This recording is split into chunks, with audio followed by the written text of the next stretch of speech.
Ang gulo-gulo mo naman. Maglagay ng gamit. Hindi ka man marunong mag-ayos yan. Sorry, Nay.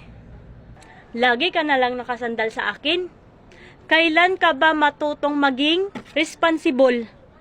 Nay, pwede po ba magpahinga na lang muna ako? Lagi ka na lang nagpapahinga? Hindi ka ba nagtrabaho?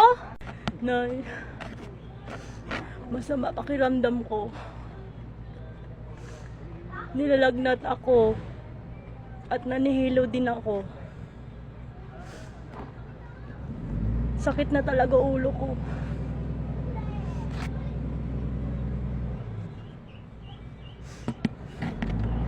Wala ka sakit, puro drama. Nay, totoo po.